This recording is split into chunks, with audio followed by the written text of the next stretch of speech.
बात करेंगे अब नितिन गडकरी पर लग रहे गंभीर आरोपों की। भ्रष्टाचार को लेकर सरकार को घेरने वाली बीजेपी क्या वाकई भ्रष्टाचार के खिलाफ है या फिर सिर्फ सियासी फायदे के लिए भ्रष्टाचार का विरोध करती है बीजेपी?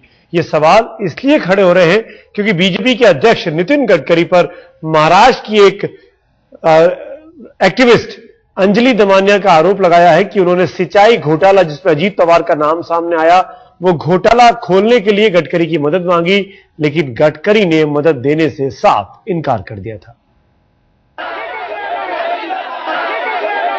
जिस सिंचाई घोटाले ने महाराष्ट्र की सियासत में भूचाल ला दिया है और चौहान सरकार को सत्ते में डाल रखा है, वो सिंचाई घोटाले के लपेटे में भ्रष्टाचार के विरोध की सियासत करने वाली बीजेपी भी आ गई है। सिंचाई घोटाले का खुलासा करने वाली आरटीआई कार्यकर्ता ने बीजेपी के राष्ट्रीय अध्यक्ष नितिन गडकरी पर संगीन आरोप लगाए हैं। मुझे ऐसे लगता है कि हम जाए तो आज कहाँ जाए? एनसीपी, कांग्रेस अब एक साथ है। हम जाते हैं अपनी ऑपोजिशन पार्टी के साथ, तो उन्होंने बड़े कड़े शब्दों में मुझे जवाब दिया कि हम इसमें कुछ नहीं कर सकते। उनकी पार्टी प्रेसिडेंट खुद ने मुझे ये जवाब दिया कि इस बारे में मैं कुछ नहीं कर सकता हूँ। मेरे तो शरद पवार जी के साथ बिजनेसेस है, 4 काम वो मेरे करते हैं, मैं उनकी 4 काम करता हूँ, तो इस बारे में मैं कुछ भी नहीं कर सकता। हालांकि पहले अंजलि ने किसी का नाम नहीं लिया था, लेकिन जब मामले ने तूल पकड़ा तो उन्होंने साफ साफ बीजेपी अध्यक्ष पर उंगली उठा दी। अंजलि के आरोपों के बाद हड़कंप मच गया। बीजेपी को सफाई देनी पड़ी कि अंजलि के आरोप एकदम बेबुनियाद हैं।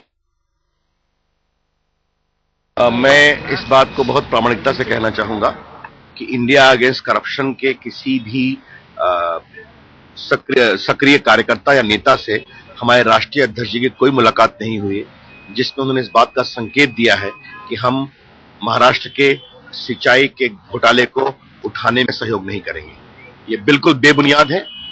भाजपा के लोग, हमारे सारे प्रदेश के पदाधिकारी, हमारे महाराष्ट्र के राष्ट्रीय पदाधिकारी वहां की सरकार के कुशासन और भ्रष्टाचार को एक्सपोज करने में हमेशा आगे रहे हैं।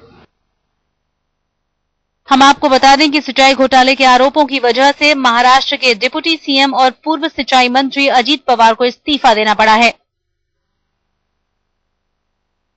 दरअसल साल 1999 से 2009 तक अजीत पवार के पास सिंचाई मंत्रालय था। आरोप है कि इस दौरान सिंचाई मंत्रालय ने करीब 70,000 करोड़ का खर्च किया।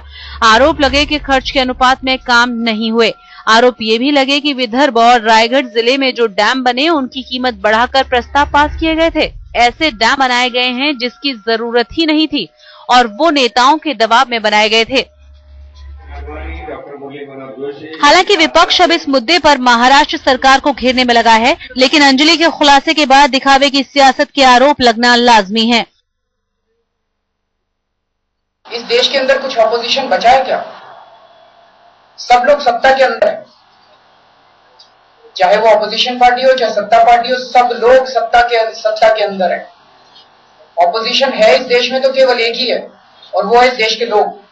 इस देश के लोग ऑपोजिशन के अंदर है। बहरहाल अंजलि ने गडकरी पर जो आरोप लगाए हैं वो अभी तूल पकड़ेंगे। तय मानिए अब सरकार और कांग्रेस विपक्ष पर पलटवार करेगी। मुंबई से विद्या के साथ आज तक ब्यूरो।